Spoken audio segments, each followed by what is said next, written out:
खैर मकदम है। चंद्रकांत पाटिल और राज ठाकरे के दरमियान जारी मीटिंग खत्म हो चुकी है। दोनों के दरमियान तकरीबन 50 मिनट तक बातचीत हुई। मुलाकात के बाद पाटिल ने कहा कि उनकी राज ठाकरे से नासिक में मुलाकात हुई थी और उन्होंने अपने घर पर चाय के लिए मदऊ किया था। उन्होंने कहा सियासी बातचीत जरूर हुई लेकिन इत्तेहाद को लेकर कोई बातचीत नहीं हुई है। हमारे नुमाइंदे वसीम इस वक्त हमारे साथ जुड़ चुके। वसीम, इस मुलाकात के हवाले से क्या कुछ तफसीलात फराहम हो रही है? देखिए, महाराष्ट्र की राजनीति में एक नया मोड़ आने की अब पूरी तरीके से चांसेस बन गए हैं, क्योंकि एक महीने में राज ठाकरे का बीजेपी के करीब इतना जाना और 2 बार मुलाकात चंद्रकांत पाटिल की हो चुकी है। इससे पहले नासिक में हुई थी मुलाकात। भले इस मुलाकात के बाद चंद्रकांत पाटिल ने ये कहा हो कि एक शुभकामना भेंट थी, मैं सिर्फ चाय पीने के लिए आए थे, लेकिन राजनीतिक मुद्दों पर चर्चा हुई।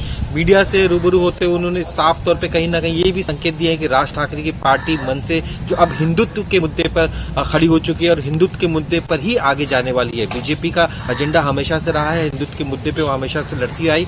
एक ही मुद्दे पर जाकर अब भी इनकी बातों में कहीं ना कहीं डिफरेंसेस नजर आते हैं, जिसे कम करने की कोशिश की जा रही है। पिछले कुछ दिनों में हमने जिस तरह से देखा था, जब मनसे पार्टी बनी थी उस दौरान उन्होंने मराठी मुद्दों से लेकर उत्तर भारतीय का मुद्दा था, लगातार वो उसका विरोध करते रहे हैं। उस पर लेकर कहीं ना कहीं अब भी बात अटकी हुई है। अब ये जो चर्चाओं का दौर चल रहा है, राज ठाकरे बताने की कोशिश जरूर कर रहे हैं कि उन्हें उत्तर भारतीयों से कोई परेशानी नहीं है। महज सिर्फ वो इस बात पर जोर दे रहे हैं कि जो स्थानिक लोग हैं उन्हें उनका हक मिलना चाहिए। अगर वो यूपी में होते और ये कहते कि मैं यहाँ का नेता हूं, तो उस दौरान भी ये कहते कि यहाँ के 80% लोगों को यह नौकरी मिलनी चाहिए। यही भूमिका वो महाराष्ट्र में भी रख रहे हैं। अपनी बातों को उन्होंने बाकायदा रखा है और बीजेपी ने भी उनके भाषणों की सीडी खास करके चंद्रकांत पाटिल ने मंगाई थी और उन्होंने इस पर देखा। तो आने वाले दिनों में शिवसेना को कहीं ना कहीं जो मराठी वोट है उस पर सेंध देने के लिए मन से कि राज ठाकरे खड़ी हुई है और राज ठाकरे के साथ नजदीकियां हो सकती है और कुछ दिनों में हो सकता है इससे लेकर आगे भी फैसला किया जाए। आखिरी फैसला उनके दिल्ली के जो नेतागण है वो करेंगे, लेकिन जो बड़ी महानगर पालिकाओं के चुनाव होने वाले हैं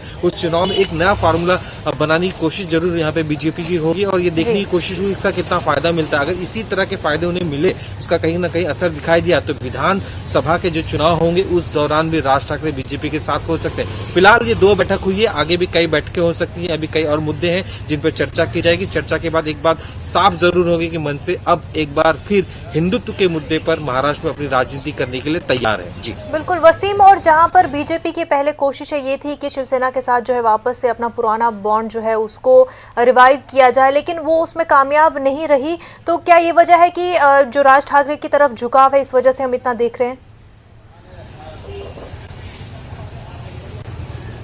देखिए, मन से एक मराठी मुद्दे को लेकर हमेशा से खड़ी रही। शिवसेना के पर्याय के तौर पे हमेशा राज ठाकरे को देखा गया है। अब जिस तरह से शिवसेना ने अपनी भूमिका साफ कर दी और लगातार दोनों के दिल में जिस तरह से खटास नजर आने लगी है और एक दूसरे को लेकर बयानबाजी चल रही है, पिछले कुछ दिनों में तो ये जो नौबत है काफी बढ़ चुकी है। तो बीजेपी भी अपना रास्ता कहीं ना कहीं तलाश रही है और कोशिश कर रही है कि कितना ज्यादा से ज्यादा जो मराठी वोटर्स है वो उनके पास आ सके, क्योंकि जो मराठी वोटर्स हैं वो सीधा शिवसेना की तरफ जाते हैं। तो ऐसे वक्त में उन पे सेंध लगाने की कोशिश यहाँ पे बीजेपी की तरफ से की जा रही है। आने वाले विधानसभा चुनाव को लेकर खास करके शिवसेना ने अपनी भूमिका साफ कर दी है। वो भले ही अकेले लड़ेगी लेकिन बीजेपी के साथ नहीं लड़ेगी। इस तरह के उनके नेताओं की अक्सर बयानबाजी साफ तौर पे नजर आती है और बाकायदा अकेले लड़ने की बात वो अपने कार्यकर्ताओं के साथ भी करते रहते हैं। ऐसे वक्त में मन से एक संजीवनी के तौर पे बीजेपी के लिए हो सकती है, क्योंकि ये जो मनसे की जो भूमिका रही है, खास करके राज ठाकरे की जो शैली रही है हिंदुत्व के मुद्दे को लेकर, लगातार अभी वो अपनी बयानबाजी हमेशा करते रहे, हिंदुत्व के मुद्दे पे खींचते रहे, उत्तर भारतीयों के मुद्दे पे अक्सर वो